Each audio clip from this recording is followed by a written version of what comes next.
میں نے سمجھا کہ آپ لوگوں کے سامنے اس کو پیش کروں۔ اس میں دو باتیں یاد رکھے، اگر انسان جو ہے قصدن ایسے گانے گائے، قصدن کہتے ہیں جان بوجھ کے، پتہ ہے کہ یہ کفری الفاظ ہے اور پھر ان کو زبان سے ادا کر رہا ہے اور اس پہ خوش ہو رہا ہے، تو پھر اس بندے کا ایمان اور نکاح ختم ہو جاتا ہے۔ اور اگر سہون ایسا ہو جائے، سہون یعنی کہ بھول سے ایک دم سے زبان پہ آ گیا، آپ بے اختیار ایک دم، اور پھر آپ کا دل اس پہ جو ہے ڈر گیا، ہائے یہ کیا ہو گیا، یہ کفریہ، یہ شرک کے الفاظ میں نے اپنی زبان سے ادا کر دیے، اللہ کا خوف آ گیا، اللہ سے ڈر گیا، رونے لگا، اللہ کے سامنے توبہ استغفار کرنے لگا، تو پھر کیا ہوگا کہ آپ کا ایمان اور نکاح باقی ہے۔ لیکن چونکہ جب انسان گناہ کرتا ہے تو گناہ سے توبہ کا تقاضا یہ ہے کہ استغفار کرے، اللہ کے سامنے معافی مانگے، تو وہی حکم یہاں پر بھی آیا ہے۔ وہی حکم اس کے لیے بھی ہے، لیکن اس کے لیے کیا ہے کہ اگر وہ سمجھ جاتا ہے کہ یہ کفری الفاظ ہے، یعنی کہ جان بوجھ کے کہے اس نے، لیکن پھر بھی اس کو جو ہے اللہ ہدایت دے دے اور وہ اختیار کر لے کہ ہاں میں نے واقعی کفر کیا ہے، وہ سوچ لے، اس کو تسلیم کر لے اور پھر وہ توبہ کرے، تو توبہ کے لیے ضروری ہے کہ وہ استغفار بھی کرے اور کسی اچھے مولوی کے پاس جا کے، کسی مفتی کے پاس جا کے جو ہے کیا کرے، تجدید ایمان اور تجدید نکاح کرے، یہ اس کی توبہ ہوگی۔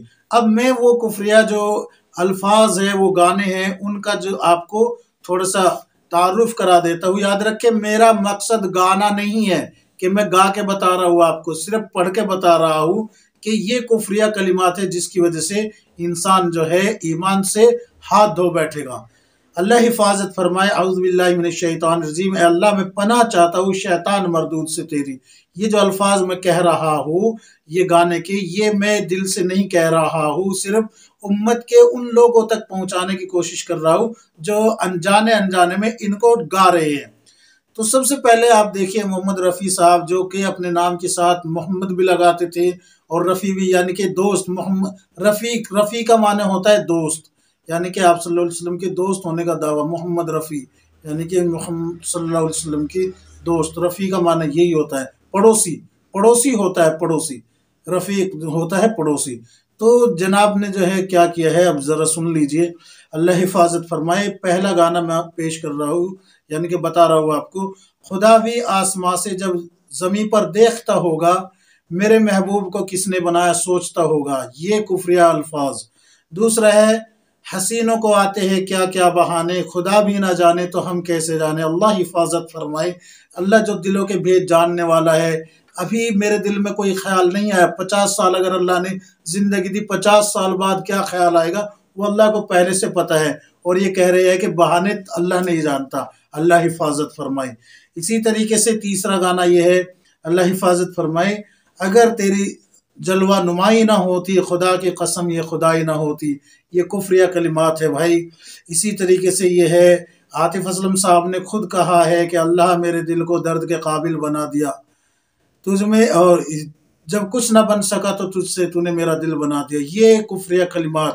اسی طریقے سے ایک یہ گانا ہے، تجھ میں رب دکھتا ہے یارا میں کیا کروں، یہ سب کفریہ الفاظ ہے بھائی، یہ لوگ گا رہے ہیں، مسلمان گا رہے ہیں اس کو۔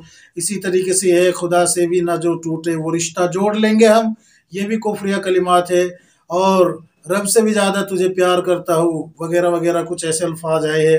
اور یہ کہ میری ماں میرا رب، یہ بھی جو ہے شرک الفاظ ہے۔ اور ایک یہ ہے جناب محمد عزیز صاحب، جو خود کو جو ہے محمد عزیز یعنی کہ محمد بھی کہتے ہیں، لگاتے ہیں، اور عزیز بھی، یعنی کہ محمد صلی اللہ علیہ وسلم کے عزیز یعنی کہ اچھے عزیز دوست جس کو کہا جاتا ہے۔ تو وہ بھی کیا کہتے ہیں کہ اللہ تبارک و تعالیٰ کے بارے میں ان کے الفاظ بھی سن لیجئے، حالانکہ رائٹر نے لکھے ہیں لیکن ان کو تو پتہ تھا نا کہ یہ کیا کہہ رہے ہیں۔ ان کا الفاظ یہ ہے، کس لیے معصوم روحوں کو تڑپنے کی سزا، اپنے بندوں کی خوشی سے کیوں جلا کرتا ہے تو، منصف تقدیر، یعنی کہ اللہ کو کہہ رہا ہے تقدیر لکھنے والے، اے تقدیر لکھنے والے، منصف تقدیر مل جائے گا جو تو، پوچھیں گے ہم کس بنا پر زندگی کے فیصلے کرتا ہے تو، اللہ میری توبہ، استغفر اللہ ربی من کل ذنب۔ تو یہ ایسے الفاظ ہے۔ ایک یہ ہے، یہ کیسا بندہ بھیجا دنیا میں تو نے، اور خدا کیا ایسے غلطی بھی خدا کرتا ہے، معاذ اللہ علیہ وسلم۔ یہ سارے کفریہ کلمات، یہ گانے، یہ سب کے سب انسان کی تباہی کا سامان ہے، اور مسلمان ان کو خوشی خوشی گا کے خوش ہو رہا ہے آج۔ تو یہ وہ گانے ہیں جن سے انسان کا ایمان ختم ہو جائے گا، ایمان ختم ہو جائے گا، اس کا ٹھکانہ جہنم بن رہا ہے اور اس کو پتہ ہی نہیں۔ ایک حدیث اور میرے یاد آ گئی، رسول اللہ صلی اللہ علیہ وسلم نے فرمایا کہ کچھ لوگ اپنی بیویوں سے زنا کریں گے، کچھ لوگ کیا کریں گے؟ اپنی بیویوں سے زنا کریں گے۔ صحابی نے پوچھا یا رسول اللہ، بیوی کو تو اللہ نے قرآن میں حلال قرار دیا ہے۔ پھر اعتراض نہیں تھا بلکہ مسئلے کو سمجھنے کی نوعیت تھی صحابی کی۔ تو رسول اللہ صلی اللہ علیہ وسلم نے فرمایا کہ وہ لوگ ایسے کام کریں گے، ایسے الفاظ کہیں گے، ان کا ایمان ختم ہو جائے گا کفری الفاظ کہہ کے، اور ان کا نکاح ٹوٹ جائے گا اور وہ اپنی بیوی کے ساتھ اسی طریقے سے رہ رہے ہوں گے۔ تو یہ وہ چیزیں ہیں میرے عزیز ساتھیوں جن کی وجہ سے ایمان ختم ہو رہا ہے۔